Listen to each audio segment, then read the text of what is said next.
Okay. Um, Good night, everyone. This is the leadership conversation. We're going to get set up here, make sure everybody can hear everything all right, that there's no feedback.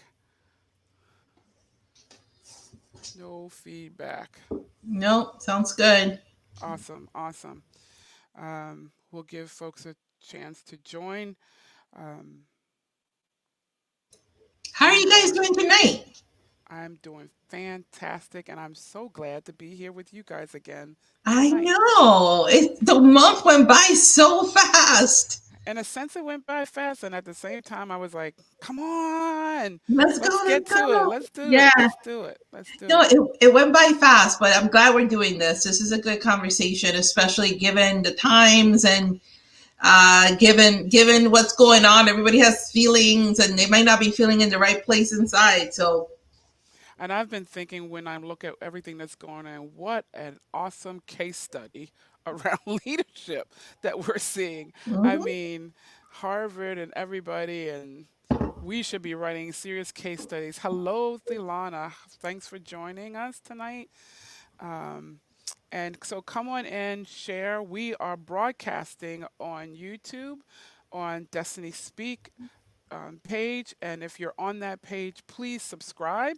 Hit that bell so you can get our notifications. We're building up that page as Yeah. we continue to share these broadcasts around leadership conversations and even other topics that we're going to hit. We're also on Facebook, and it's at Destiny Speak LLC page. It's on my personal page.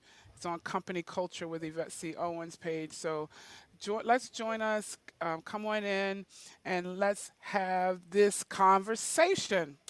Woo. So tonight we are continuing the conversation around leadership development. Let's first leadership development, but I want to first let's talk about where we were last month, and what we were doing last month. But even before that, let's introduce ourselves, right? And who's here so that people will know what's happening and who are these people who come together monthly to do this leadership development. So I'm Yvette Owens. I'm known as a business ambassador. I'm part of Destiny Speak LLC, and we help build cultures through leadership development, strategic change management, and diversity and inclusion initiatives. It's in our intent to help coach people to get to a really healthy place within themselves, and organizations to create that culture that people want to be a part of and not running from. And so that's what Destiny Speak is. So, Delphi, why don't you jump in? Sure, I'm Delpha De Giacomo. I am a blogger, and you can find me at delphad.com. I'm also an engagement driver, so very similar to Yvette. I love to help people get that energy back and start working towards their ultimate life goals and wants and needs. Our tagline is leadership is a lifestyle. And so when you lead, you're leading not just at work, but you're leading the way you want to lead your life. So it's something to think about. Absolutely, absolutely. And my business partner, Edwina.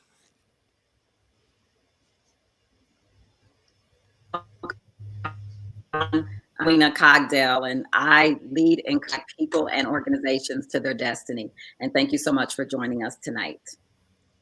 And then we have the male of the group, David. Hello, folks, and yes, thank you for joining us tonight. So I have a business called Leadership by Design LLC, and do a few different things. It's largely around leadership development, whether that's a leadership workshop, whether that's leadership coaching, whether that's helping a senior team move forward and strategize how they want to get to where they want to be, and so forth. But I want to thank you for joining us tonight. Yes. So like and share, share and like. And tonight we're talking about the place, identifying that best place within you. But we got here. Last month, we talked about passion, and I just wanted to touch on a couple of things, making sure that you know where your passion is and you're operating in that passion. And we talked about some of the quotes we saw were like, if it's not worth doing, and if you're not really feeling like there's a problem or you're a cause that you really want to solve or you really love some stuff doing it, then why do it? Because there's so many things, so many energy that comes from us when we're going about meeting our goals or our visions, and we have to be in a place where we really believe, and our beliefs um, really, our behavior follows our belief, and we have to be willing to invest our energy into where we are. So it's important that level of passion is there, because and it's a burning idea, um, things like that. Again, investing your energy regularly. Can't play small, we talked about. um, you have to play full out, and when you're really working in your passion, and prefer where you are or your passion over most things, not all, but over most things. And it's empowering people to find their best place. When I know where my passion is empowering people to find their best place so that they can excel and so the organization can excel. And the reason that's a passion for me is I see so many leaders and many organizations that are only touching engagement, employee engagement. They're not even thinking about the culture itself, and they happen to just fall into what that culture becomes. And when you do that, you have to be intentional about the culture you're setting so that you can get the intentional output that you want. And so that you draw the right people that you want, because they'll find that there's something that they can add to, as opposed to just fitting in and collecting a paycheck or, what's of the sort. So, first question is, where are you ready to invest your most energy, the most energy? And again, that's around that whole passion piece. So where are you? And I'm asking our audience, listening audience, and we want you to engage. Put in the chat, where are you ready to invest more energy? And any of my colleagues can contribute to those comments as well. I got to tell you that, like, I actually had a very similar conversation today with a group of ladies. We meet Thursday mornings, and you're bringing home something for me that's important, and investing your energy. Sometimes we forget about reinvesting it in ourselves. And that was a big aha moment for me. Like I'm putting out so much and I'm investing out, but I really have to make sure that I'm balancing that with where my real energy needs to be, which is reinvesting into myself. So then I can continue to give out, because we're like a candle. We will burn out. Absolutely. If we don't reinvest. Absolutely.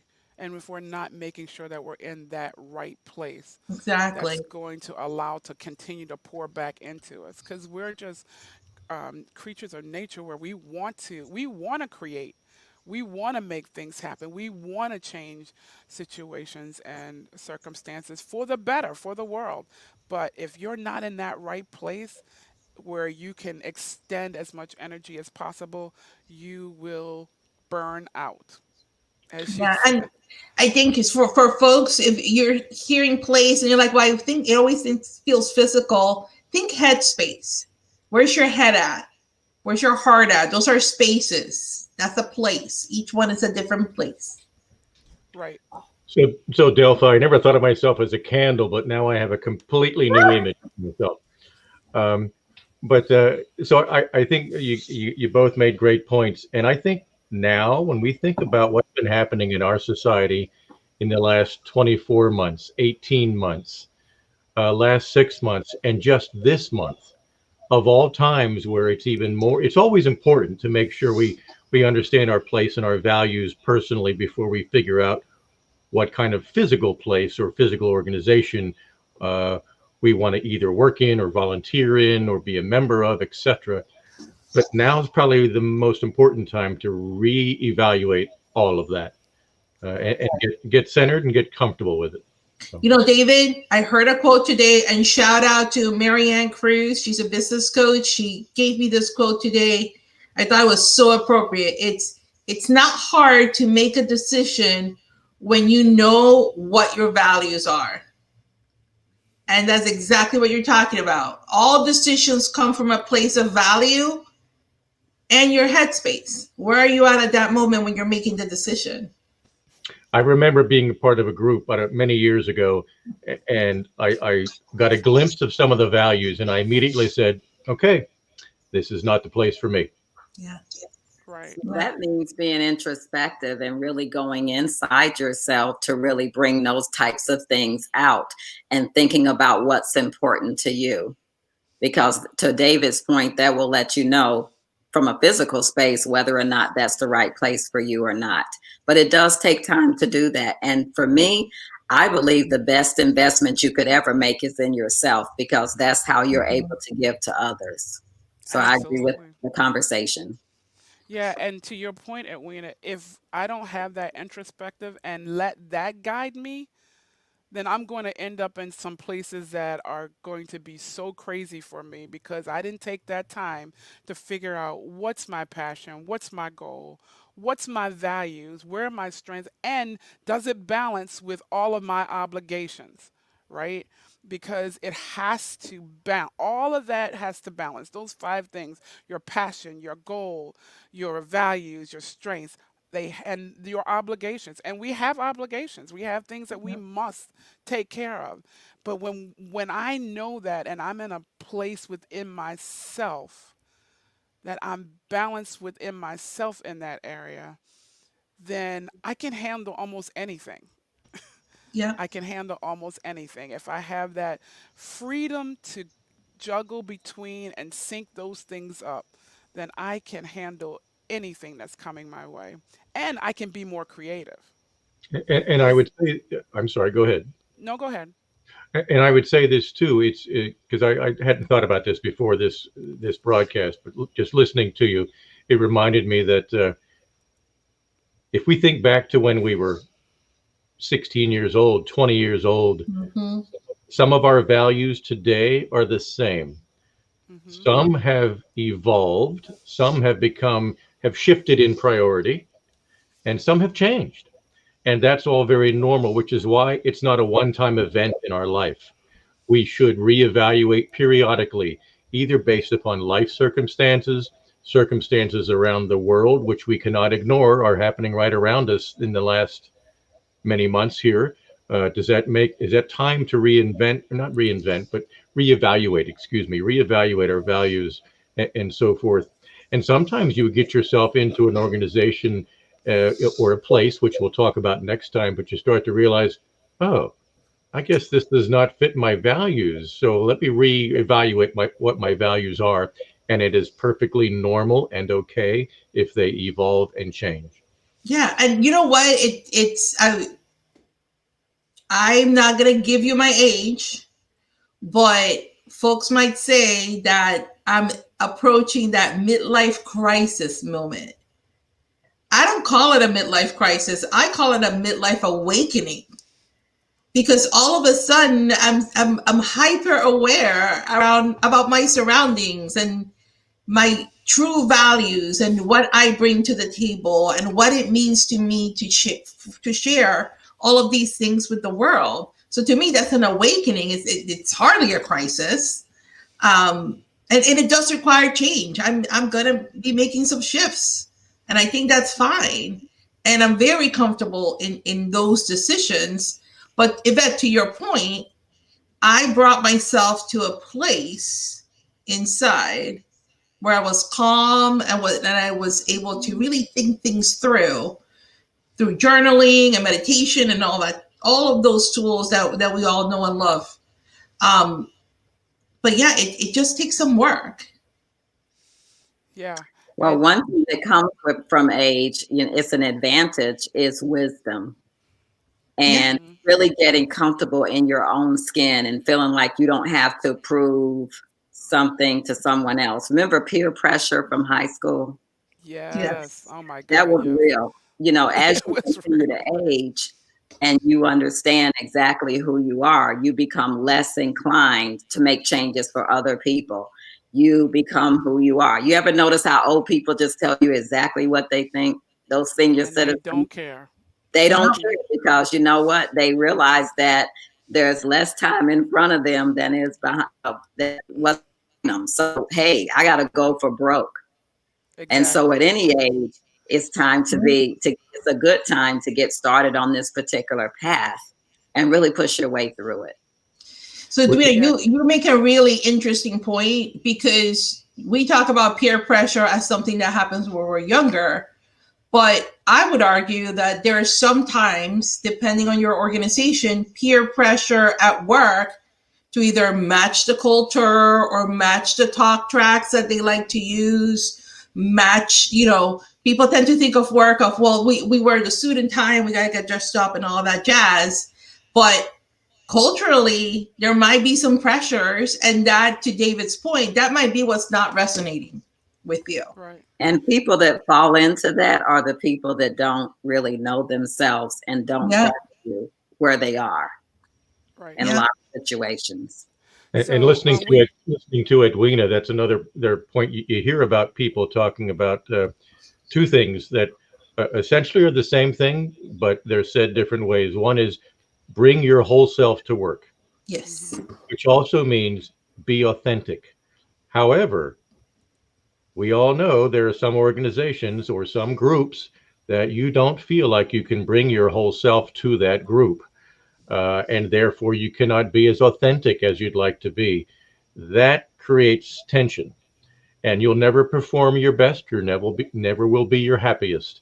So you need to find that place in yourself first before you can even think about the right place to be in. So Right. And I thank everybody for chiming in. We're getting some great comments, people saying, yep, they know, yes, because they know this themselves and they're comfortable just being the way they are. And this point again around, you know, so true, especially in the social media age where, things are, everybody's looking for the like and the share and all Yeah. that good stuff, and so um, what you brought up a point though, David, that I wanted to talk about around that having that inner peace and that inner success is that um, we're trying to fit in, we're trying to do the best, you're trying to find how you can make some progress in the organization that you're doing, right? But you're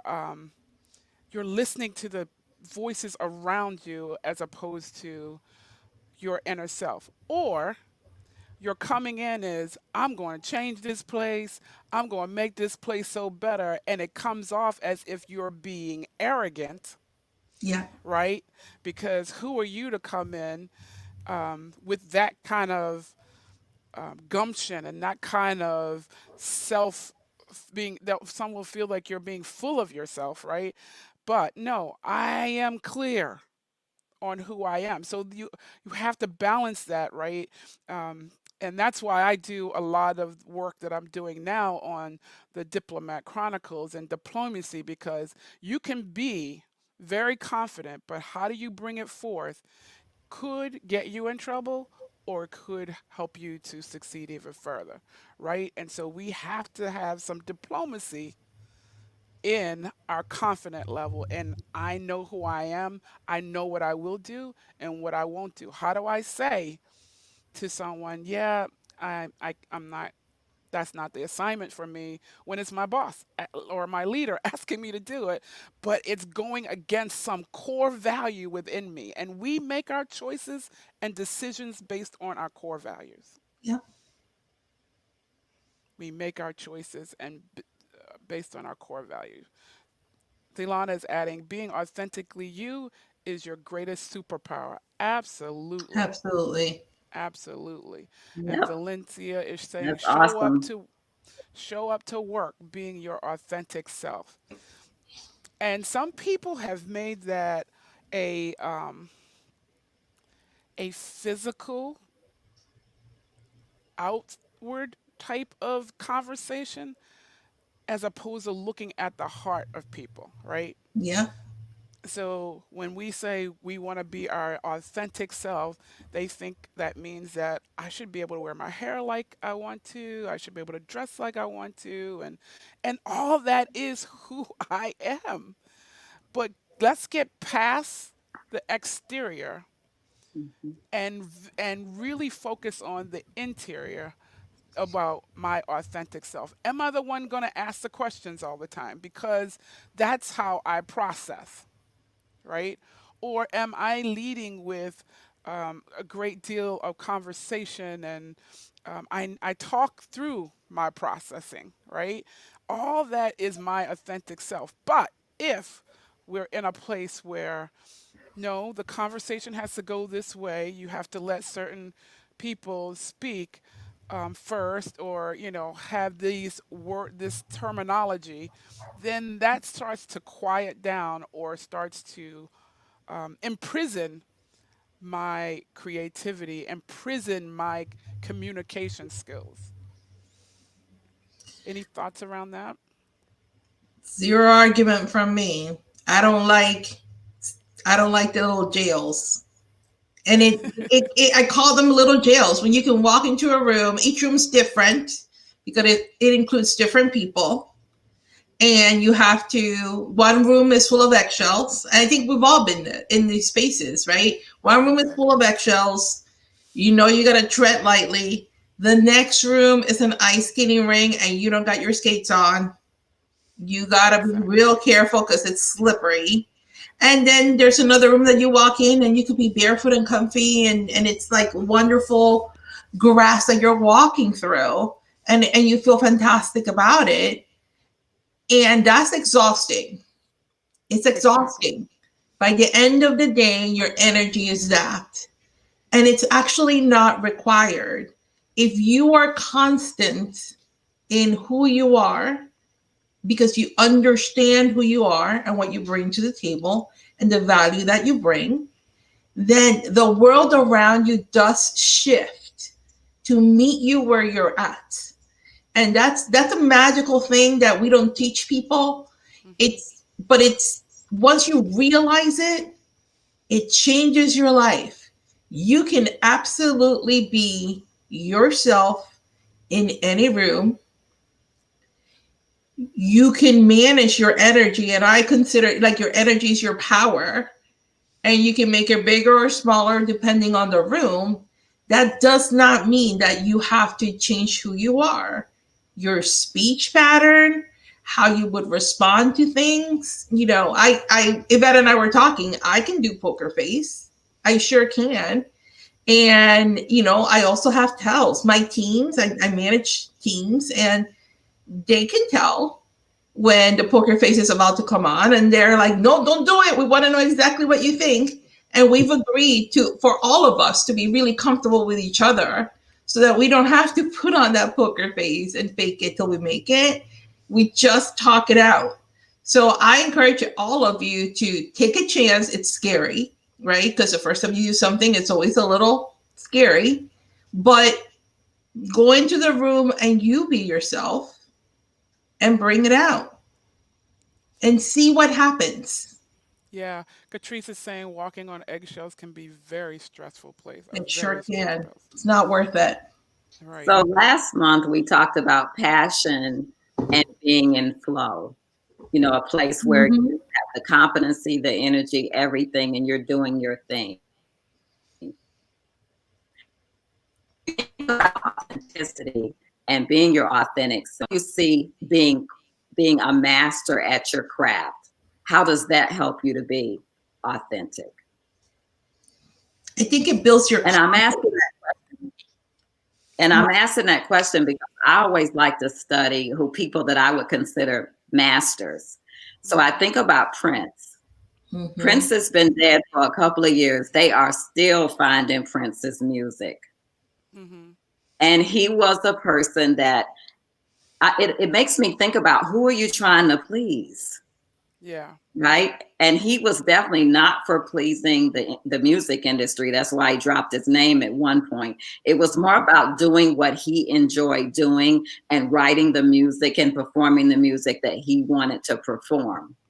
So Exactly. when I think about having that mastery at whatever you're good at, that does make the place cooperate with you. Yes. Absolutely.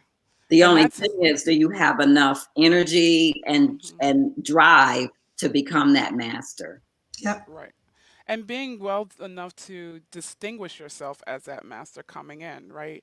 Because one of the things I wanted to address that you guys were touching on earlier is, okay, I'm new. I'm the new person, and you're nervous already, right? You're trying to figure it out. But as sooner you can identify what are my strengths and what do I excel at and what do I want to continue to excel at, Yeah. then to your point, Edwina, you keep building that up and you keep speaking to it, not just within the corridors of where you're now contributing, but outside on the cutting edge, being very relevant in that space. That creates that mastery that will cause people to listen because that inner peace comes with, I know what I'm talking about, right? Yeah. Or this is what I've been hearing, and this is what I've been researching, and this is what I've been finding among people who do X, and then being able to bring that to the table as opposed to waiting for assignments or waiting for things to be able to go and take care of something and then learning along the way. Always extend it far beyond where you were asked to do or what you're asked to accomplish. Yeah. So Go ahead, David. I'm sorry, Delpha. Since we're talking about place next month, and I say that only because I had a variety of comments, but they were all kind of related to place. If we're talking about us and being introspective, then to me, because I forget now who made the comment about, is it your out? I think you did, Yvette. Is it about your outward appearance? Uh, and I can't talk about how I do my hair because that's obviously not relevant. But how am I externally trying to fit in versus what are my internal values, my beliefs? What are my most important? We all have values. Let's say we had 10. Um, I have a lot less than, no, I don't. I'm kidding. But if we had 10, there are going to be some that are our highest values and our highest priorities. And there's some at in the middle and some at the bottom. Uh, but I think it's worth doing an inventory since we're talking about ourselves to be introspective and say, what are my values about my external self? Do I want to wear my hair however I want to wear my hair, whatever's natural for me and my background? Okay, how important is that on the scale? Um, and I'm not arguing that you should hide anything, but something to think about is when you think about getting into the right place for yourself at some point. When I say place now, I mean an organization or a community service organization or a religious organization, whatever that might be. How do I want to present myself externally? What are my values internally, my beliefs, my preferences, etc.? And what are the most important things to me?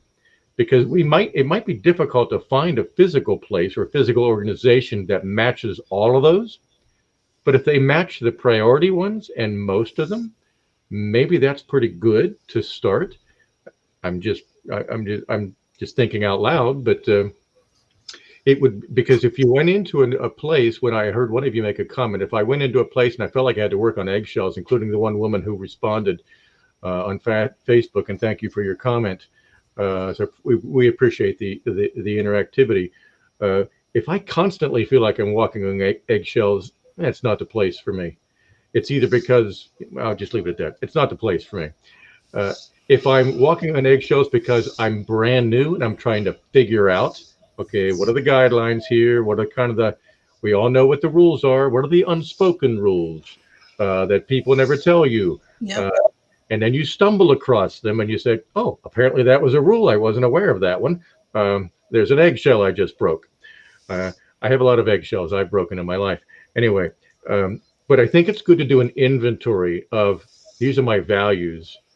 What's most important to me? What am I willing to put on a little bit in the back burner, and what are non-negotiable?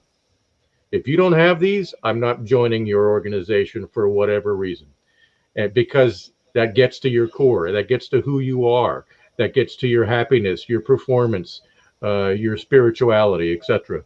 So, Yeah, and one of the things we were talking about mastery, so I can present myself however I need to or desire, the greater my mastery is there, right?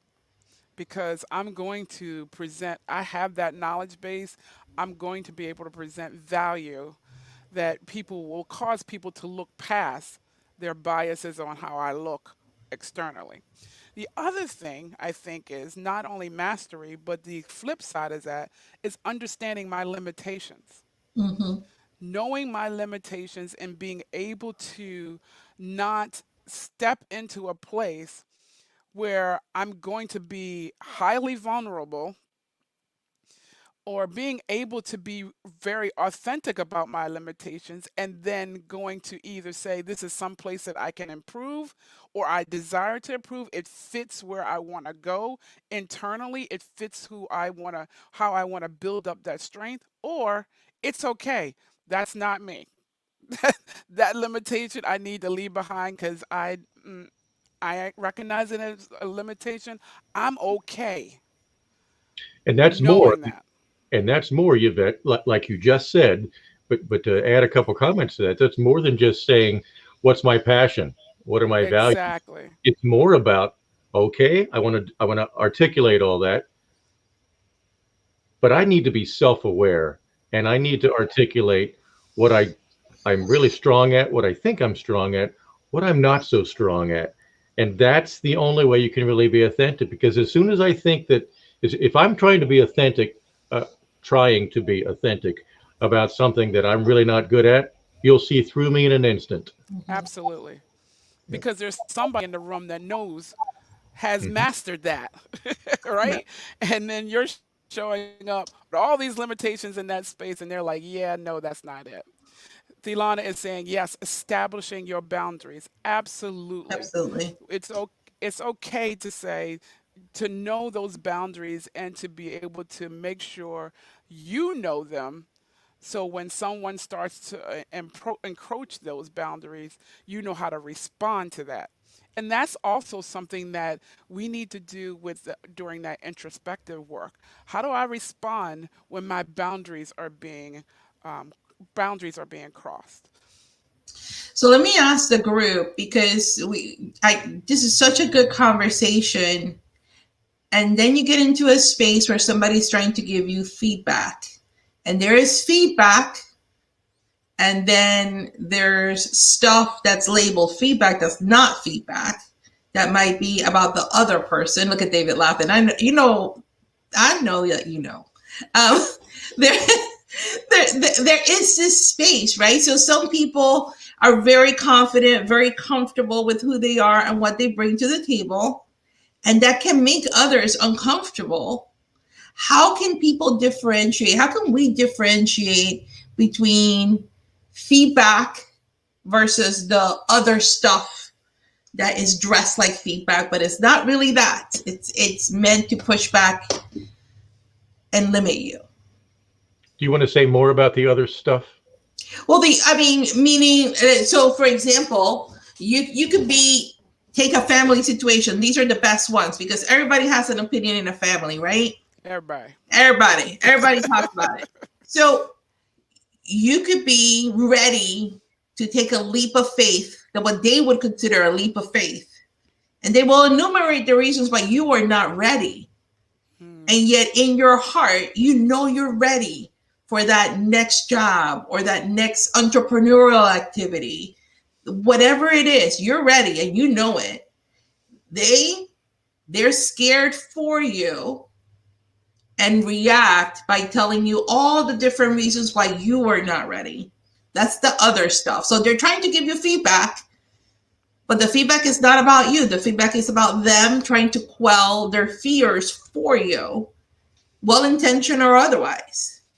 Exactly. Or they label what you're doing, Yeah, right, as something that never crossed your mind. No, that's yeah, not what I'm doing here. Yeah. And so, yeah. again, you have to be very clear on why you're doing what you're doing. Be committed within yourself. Again, that passion, be committed to what you are about to do, what you are about to embark on, knowing that it's someplace where you want to excel, that you're already ready for that space. You're not saying you're perfect. We'll never step into a place where we're going to be perfect. Yeah. Never. So put that aside. But and knowing that I'm confident in where my boundaries are, those limitations, and my values, what I will accept, what I will do, and what I won't do. So Right. listen, And so you'll be able to share back it, not that you owe anybody an explanation about what you're doing with your life. Yeah. But there are some people that are well invested or think they have, and there's times when we have to help them let go. And Oh we my do gosh, that with the decisions that we Catrice has a make. great comment. She's saying, be careful because people will cast their doubts on you because they are insecure. Exactly. It's awesome. It's the Yeah. truth. It's the truth. And we missed a couple. Yeah, Delana said, absolutely, even in your authenticity, knowing where you need to and willing to grow is crucial. Yes. She's saying this is great conversation. I think knowing within yourself, no matter what the feedback or criticism, again, like we were saying, you have to know that it's something you're ready for. Because Yeah. if you're not ready and you're waiting for somebody else to validate it, then that person you're waiting to validate tomorrow could come back and say you should be really doing something else. Yeah. And then she says, "Is you have to be solid in knowing you and moving forward regardless." So we really appreciate you all engaging in this conversation. Sometimes the haters lets you know you are on the right track. For Thank real, for you. real. Yes, they do. And a lot of Exactly. times you don't have to answer them either. They can have their Exactly. opinions and they can tell you all about how they feel about it. Whenever we get to the power section, I think it's in 2 months, we're going to talk about shielding yourself from those things. But yeah, you can receive the information. You don't have to accept it. If Exactly. you know yourself, then information will resonate inside of you as true or not true for you. So we've talked about where our happy place is, that passionate, where we're committed, where our beliefs and behaviors all align, those gifts and skills, they're excelling, right? Knowing our limitations, being appreciated and focused and efficient. Let's switch it a little bit because we want to reinforce why you should always stay in this right place internally for you. What happens when you're out of place? What happens to you physically, emotionally, mentally when you're out of place? And what are those long-term impact of being out of place? I can tell you what happens to me. Sure. I have anxiety, and I'll fully disclose here I suffer from anxiety and depression. It triggers the wrong place inside of me or in the place will trigger anxiety and depression inside of me. And Hmm. as happy a person as I am, most of the time, that wrong place will bring that out in me with the quickness. And so my body will say, absolutely not. And it Absolutely. starts with, and I'm sure people in the chat have had this, you wake up with dread, or you wake up with, oh no. Yeah, yeah, Yeah. And this is not just about, this is about any situation that you find yourself in because we're really talking about managing oh you yeah. and leading you. And so I want to share to your point, Delpha. I went to dinner. I was on business in Cleveland, and there was someone who I used to work with, well, I knew here in the community, and her family moved out to um, Cleveland. And so while they're on business, we connected for dinner. And it was the worst experience I have ever had. And so I was in a place that was out of place for me. Mm-hmm. And I'll tell you how. She was so miserable. There was so much negativity coming across the table. Nothing was working well for her, or the world was just so crumbling around her, and she didn't see any good in anything till I was like, one, I wasted a good dinner. And two, I was like, I don't ever want to be in her presence again, ever, because it took some energy out of me. It made me frustrated. It made me anxious. I mean, no matter how much positive comments I was trying to shift the dinner conversation to or anything like that, she was so miserable inside that she was not receiving any options of a better life or a better Yeah. possibilities. And so again, it gets back to, if we aren't, we'll have negative emotions, we'll have poor health and poor relationships. And that was one that I was not willing to consider continuing because of all that negative stuff that was coming at me. And so, what that did for me, I've not spoken to that woman since. And that was more than 10 years ago. So I'll respond to both of the comments from both of you, excuse me, um, in a slightly different way. I was going to respond earlier, but then you shifted gears to a new question, so I'll combine it. How do I respond to some of that stuff? And it's easy to talk about these things when there's no emotion involved. And that's a good reminder, I think, for all of us. Okay, my emotion's taking over. So therefore, I'm not thinking as clearly as I would normally. I could counsel the three of you very easily because I don't have emotion involved. Once it gets there, it becomes a lot harder. Hmm. So my reaction to, one of you mentioned about, oh, I have an idea. I want to do this. I want to do that. And I immediately thought of somebody who would constantly say, yeah, that's not going to work. Good. Okay. Thank you very much. And my reaction is I just get irritated and I dismiss them. Is that appropriate? Probably not. The more intelligent thing would probably be to say, okay, tell me why. Hmm. Ask questions. I don't have the patience at that point to ask questions, but someday when I grow up, I will. But so what makes you say that? Is it because I know you're just pessimistic all the time? Or is it because you know something that I am not seeing, or I'm not facing the reality of this, or I'm really not that good at this and I don't want to admit it? You Right. know, so what makes you say that? So ask some questions, because maybe we'll learn something, and maybe we'll learn how to respond more calmly. Um, and then maybe we'll still go forward with our plan, but we'll understand where that was coming from, rather than, because it's so easy to get caught up in, oh, Delpha said I couldn't do that.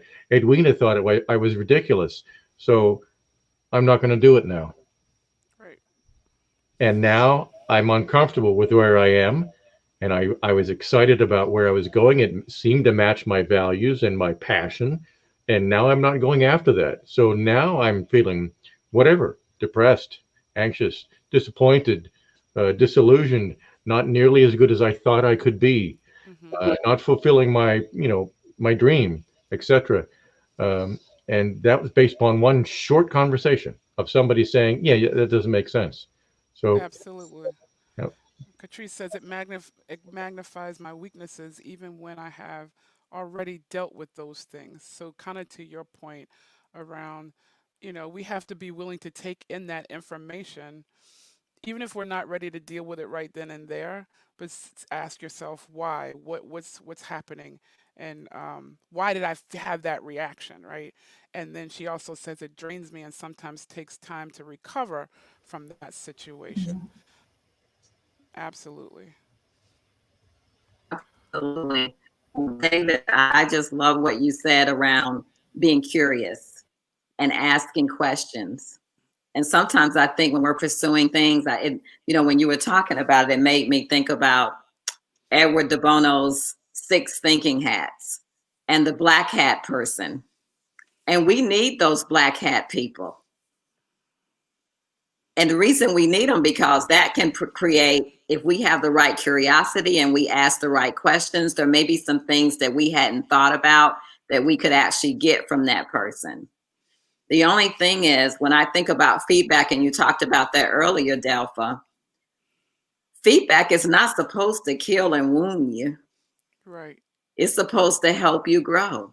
Hmm. And so when you talk about what do, I look at, okay, how am I feeling? Am I feeling like this is something that I can grow off of? Or do I feel like this is something that was intended to wound me? And when it's intended to wound, I pay no attention to it. I process the emotions and move on, because you need to understand everybody is not serving your best interests. Yeah, I believe this is a tell of people. When you start conversation with feedback is a gift, it's not a gift. It's not. Exactly. It's like a license to tell you whatever I want to tell you. Exactly. It's just an excuse to be able to speak your mind and tell me your uglies. So I want to acknowledge Catrice's comment here, but right before that, so we've all started new businesses, and we all know what that's like. I'm sure we had people come to us and say, "Oh, congratulations, that's great. Oh, Good luck to you." And we've also had people say, "Oh, you can't do that. That's going to be too difficult." And sometimes what people are doing, maybe it's because they're pessimistic, sometimes they immediately think of, oh, I could never do that. Yeah, you can't do that. Yeah, but I'm not you. Right. So knowing yourself first and being comfortable with who you are helps you shed some of the comments that are coming from, and we're all humans, we all make these comments, but somebody's perspective that says, oh my goodness, I could never do that, whatever that is, so therefore you can't do it. Uh, Hmm. so Catrice just said, to me, it depends on the relationship I have with that person and the weight their advice has in my life. Good point. good Absolutely. point. Yeah. But I will tell you, I've had people that I love dearly, that I value a lot, say to me, and this was actually really recent, well, you try a lot of new things. Mm. Yes, I do. Yes, I do.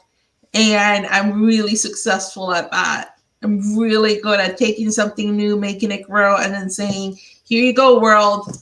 Here's my gift. Let me go get another one. Exactly. And it wasn't meant as a compliment. It was like, Right. oh, you're trying new things. It's like, yeah, yes, I am. Or the comment about, I don't know how you do all that you do. I don't know how you do it. Mm-hmm. Well, by the grace of God, how about that? It's about to get real. I forgot that we're on video. Right. But you go after and you do, and that's why it's important for you to know where Yeah. your strengths are, for you to know where your limitations are, for you to know what your goals are and be willing to go after it. And no matter whether you have the celebration around you or not, because it has to be something that you either are so passionate about fixing, um, or changing the world. Like you said, Delpha, here, world, here it is. I saw this gap and I'm fixing it. Yeah. That's what, listen, knowing yourself is important.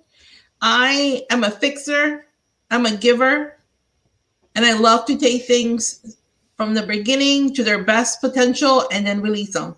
That's what I do. Exactly. And so in that space, I know the work I want to do, how I want to do it, who I want to work with, who I want in my life, as friends, as family, who's my support group versus not. And I have my black hat people. I love my black hat people because I will go to them and say, girl, is this working? And I know they're going to say no. Let me tell you why. But you know what? They're catching my blind side.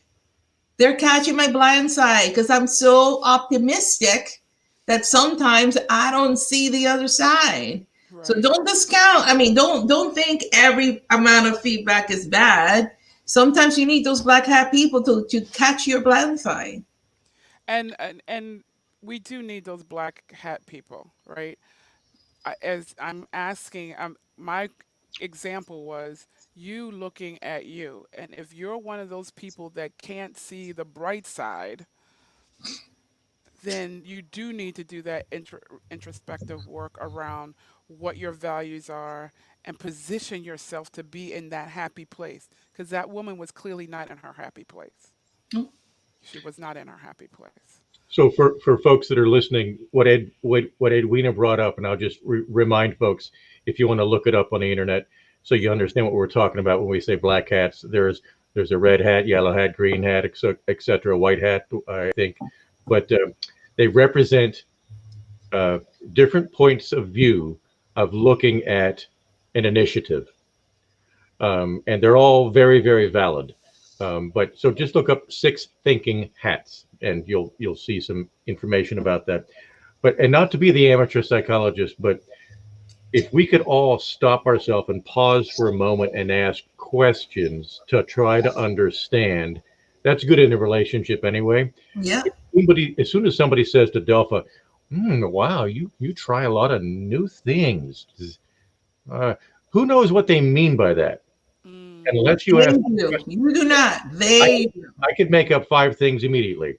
They could think that I don't try new things ever because I'm afraid, or I tried a new thing once and I failed, or gee, you don't know what you're doing, do you? You're all over the place. No, I'm trying new things. Gee, what if you're successful in one of those and then you take off and then you're really happy and I'm not? So who knows what they're thinking unless you start asking questions. Exactly. Yeah. So we're going to show, Delana saying this conversation is such confirmation. I was just praying about this topic this morning. Awesome. And for me, if I am the purpose, I am in the purpose and plans that God has for me, my life.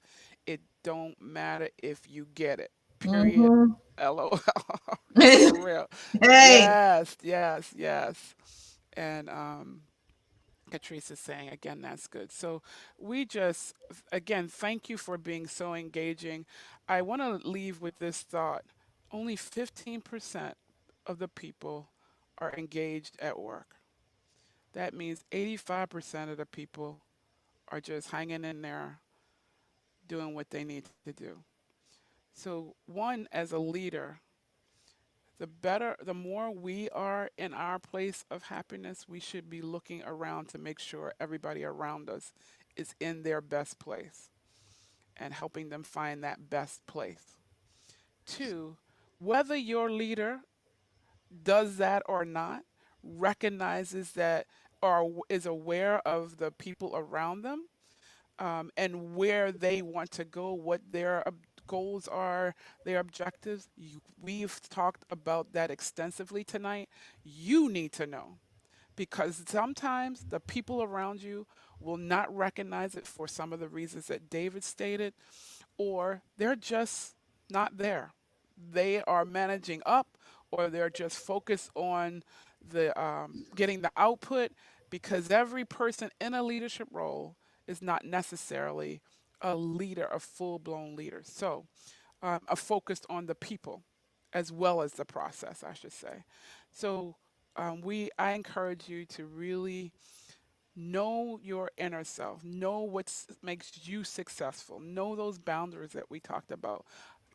Understand how well you're taking feedback today, and and then consider some of the suggestions and the remarks that you heard tonight about how we can take that feedback and what to do with it because you own what you want to do with it. Nobody can, just because somebody gives you feedback doesn't mean that you have to receive it, internalize it, and reshape yourself all around that. You own that. And so I wanted to encourage that. Any last comments from my colleagues here? This has been a really invigorating conversation tonight. Yeah. I would just add that because we're evolving beings, we are not static.